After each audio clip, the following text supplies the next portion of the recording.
సింగరేణి బసవాపురం ప్రాజెక్టులో ముంపు గురవుతున్న విషయము దాదాపు ఈ నియోజకవర్గం మొత్తం మన రాష్ట్రం మొత్తం తెలుసు.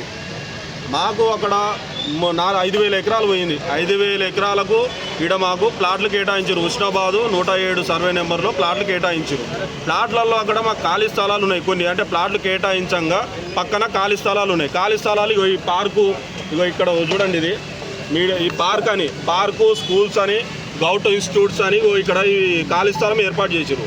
దీన్ని ఏం చేశారంటే అక్రమంగా వచ్చి ఖాళీ స్థలాలు వచ్చి బయట వాళ్ళు వచ్చి కబ్జా చేస్తున్నారు. ఇది ఏంటంటే గవర్నమెంట్ లేఅవుట్, ఇది గవర్నమెంట్ ప్రకటించిన లేఅవుట్.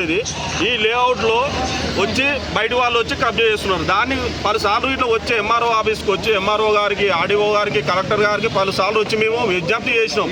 సార్ ఇట్లా కబ్జాలు గురవుతున్నాయి స్థలాలన్నీ, మరి ఏంది అని అంటే వాళ్ళు ఇట్లా సానుకూలంగా స్పందించారు, చేస్తామని చెప్పారు. అది కొంచెం లేట్ అయిపోయింది.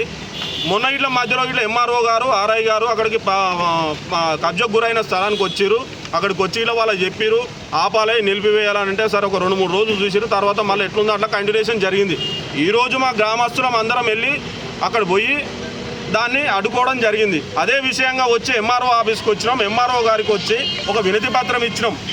ఎంఆర్ఓ గారు మరి వాళ్ళు స్థానికంగా దీన్ని మాత్రం చట్టపరమైన చర్య తీసుకుంటాం, ఎవరైనా అక్రమ కట్టడాలు ఎవరైతే కడుతున్నారో, ఎవరైతే కబ్జాకు గురి చేసి అవుతున్నారో వాళ్ళ మీద మేము ఖచ్చితంగా చర్యలు తీసుకుంటామని చెప్పేసి ఎంఆర్ఓ గారికి ఇట్లా మాకు సానుకూలంగా స్పందించి చెప్పారు. మేము ఎంఆర్ఓ గారి మాట మీద ఈరోజు, ఎందుకంటే అన్ని కోల్పోతున్నాం, ఎంఆర్ఓ గారి మాట మీద, ఎంఆర్ఓ గారి మీద నమ్మకంతో మేము ఈరోజు గ్రామ ప్రజలము వాళ్ళు ఏ విధంగా చేస్తారు, ఎందుకంటే అన్ని గుంజుకున్నారు కాబట్టి అన్ని రకాలుగా మా గవర్నమెంట్ అప్పుడు సపోర్ట్ చేసినాం. మా భూములు తీసుకున్నారు, మా అన్ని రకాలుగా చేసారు కాబట్టి ఎంఆర్ఓ గారి మాట మీద మేము కట్టుబడి ఉంటామని చెప్పేసి ఈ సందర్భంగా తెలియజేస్తున్నాం.